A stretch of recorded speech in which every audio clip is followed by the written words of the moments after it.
¿Qué tan invencible es un imperio si un bosque puede devorarlo? 3 legiones romanas entraron en la niebla. Ninguna volvió. Un aliado abrió el camino. Una tormenta apagó las órdenes.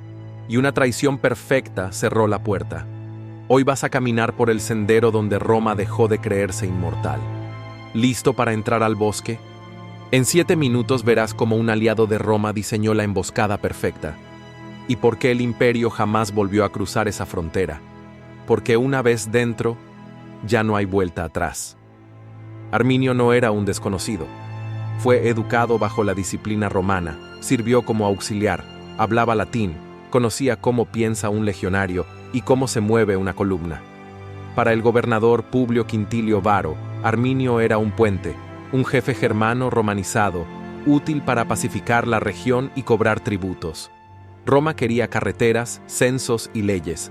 Las tribus, en cambio, sentían cada impuesto como una cadena. Arminio lo sabía, y sabía algo más. Roma confía cuando reconoce su reflejo. Estalla el rumor de un levantamiento en el interior de Germania. Arminio se ofrece como guía. Conozco la ruta. Puedo sumar aliados. Varo acepta. Marcharán a sofocar el problema. 3 legiones, cohortes auxiliares, carretas de provisiones, orden impecable, estandartes altos, hacia la boca del bosque.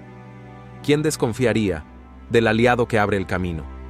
El bosque de Teutoburgo no es un camino, es un laberinto vivo, sendas estrechas, lomas resbaladizas, árboles que se cierran como murallas. La columna romana se estira, vanguardia lejos, centro frenado por carretas, retaguardia aislada. Cada paso rompe la disciplina. Los hombres chocan, las órdenes se ahogan en la niebla. Roma avanza, pero ya no es Roma, sino una fila rota. Arminio pide apartarse con su escolta. Reuniré a los aliados que faltan. Se pierde entre la bruma. Varo asiente. Tiene mapas y tiene fe en sus hombres, pero los mapas no muestran barro, la fe no endereza raíces. Y entonces el cielo se partió. Trueno, lluvia, una cortina pesada que convierte todo en barro. Las ruedas se hunden, los legionarios resbalan, los escudos, hechos para detener jabalinas, ahora recogen agua. Cada gota pesa como plomo, el bosque toma partido por quien lo conoce, y los germanos lo conocen.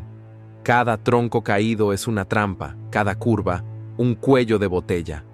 La formación romana intenta rehacerse, pero ¿cómo formar testudo entre raíces?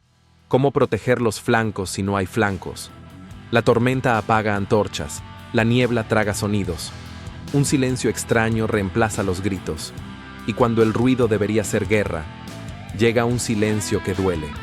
La lluvia apagó las antorchas, y con ellas, la única salida, porque en el silencio nació el primer grito. El ataque no llega de frente, llega de todas partes. Jabalinas surgen desde la madera, voces ásperas rebotan entre troncos, sombras lanzan y desaparecen. La vanguardia no oye a la retaguardia, el centro no sabe a quién obedecer. La columna se rompe en islas de hombres cansados. Arminio reaparece, pero no como aliado, sino como arquitecto del bosque. El aliado era el enemigo. Cheruscos y otras tribus levantan empalizadas veloces a los lados del sendero, barreras de troncos que niegan las salidas. El camino se convierte en corredor de caza. Si estas cicatrices de la historia te atrapan, suscríbete. Aquí contamos los días en que los imperios sangran y lo que aprendieron para no morir. Volvemos al bosque, porque lo peor está por ocurrir. Cuando el corazón cae, el cuerpo deja de luchar. Para una legión, el águila, Aquila, no es un emblema, es el alma. Perderla es impensable. En Teutoburgo no cayó una, cayeron 3, 17, 18, 19. Los portaestandartes luchan rodeados, protegiendo el símbolo más que sus propias vidas. Los germanos apuntan a los estandartes como quien arranca el corazón. El barro traga pies, la lluvia ciega, el bosque decide. Cuando el águila cae, la legión muere con ella. Pero la herida más profunda no estaba en el bosque, estaba en Roma. La noticia cruza provincias como fuego en rastrojo. En la capital, el golpe no es una cifra, es una humillación. Las crónicas cuentan a Augusto sin dormir, golpeando la puerta del pasado con un grito que aún resuena. «Varo, devuélveme mis legiones». La invencibilidad se agrieta. Roma aprende que no todo territorio se dobla con la misma receta. El Rin deja de ser una autopista hacia el este y se vuelve frontera. Sí, Germanicus vengará, recuperará estandartes, quemará altares.